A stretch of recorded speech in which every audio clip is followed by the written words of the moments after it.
छत्रपती संभाजीनगरमध्ये हिंदू नववर्ष स्वागताची जोरदार तयारी सुरू झाली आहे। हिंदू नववर्ष स्वागत समितीच्या अध्यक्षपदी प्रफुल्ल मालानी यांची सर्वानुमते निवड करण्यात आली असून शिवसेना नेते माजी खासदार चंद्रकांत खैरे यांच्या अध्यक्षतेखाली ही घोषणा करण्यात आली।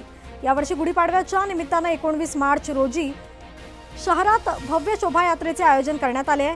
ही शोभायात्रा दुपारी 5 वाजता राजा बाजार येथील संस्थान गणपती मंदिरातून सुरू होऊन खडकेश्वर येथे समाप्त होणार आहे। या यात्रेत घोडे, उंट, चित्ररथ आणि विविध आकर्षक देखावे सहभागी होणार असून शहरातील 80हून अधिक धार्मिक आणि सामाजिक संघटनांचा सहभाग असणार आहे। दरम्यान नागरिकांनी पारंपरिक वेशभूषेत मोठ्या संख्येने सहभागी होण्याचे आवाहन आयोजकांकडून करण्यात आले आहे।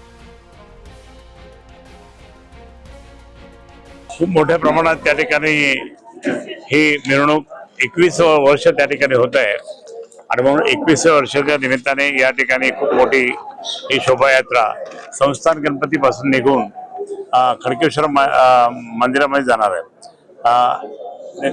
आणि त्याच कारणास्तव प्रत्येक वेळेस आम्ही नवीन हे येतात जे आपले महाराज आहेत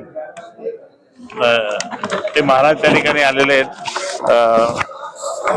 महामंडलेश्वर स्वामी शिवगिरीजी महाराज हे त्यावेळेस असतील आणि म्हणून मी या ठिकाणी आपलं सांगतो की घोडे, उंट,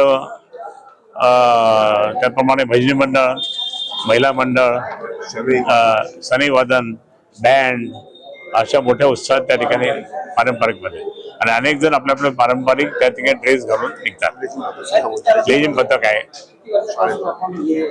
20 वर्ष झाले, आता 21 वर्ष आहे।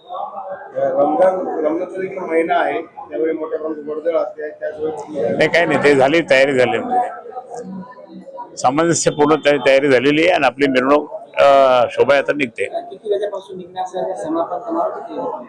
3ला जमा होतो, 4ला निघेल आणि 7ला तिकडे पोहोचेल। प्रमुख पाहुणे म्हणजे ते महाराज आहेत, हे महाराज, बाकीचे सगळे हिंदू बंधू येणार आहेत अनेक जण।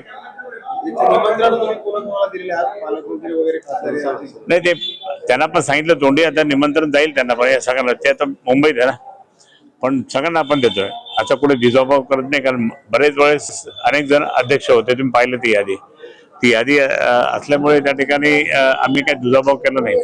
हे काय फक्त शिवसेना पक्ष म्हणून नाहीये, हे हिंदू बांधव म्हणून आहे आणि हे नवीन वर्ष, नूतन वर्ष, गुढीपाडव्याचा नूतन वर्षाचा समारंभाचा हे समिती आहे। नागरिकांना काय आव्हान असेल? मी या ठिकाणी सर्व छत्रपती संभाजीनगरच्या नागरिकांना विनंती करेन की आपण हा नवीन वर्षाचा, आपलं नवीन वर्ष हे गुढीपाडव्यापासून सुरुवात होतं आणि हे नवीन वर्ष त्या ठिकाणी मोठा आनंदात उत्साह साजरी करण्यासाठी प्रभू रामचंद्रांच्या आशीर्वादाने आपण सर्व हिंदू बांधव, भगिनी, माता आपण उत्साहात यायचं आहे आणि या 2-3 तास त्या ठिकाणी आपण थांबावं आणि मिरवणूक संपली की नंतर आशीर्वचन झालं महाराजांचं, महामंडलेश्वरांचं, की नंतर मग कार्यक्रम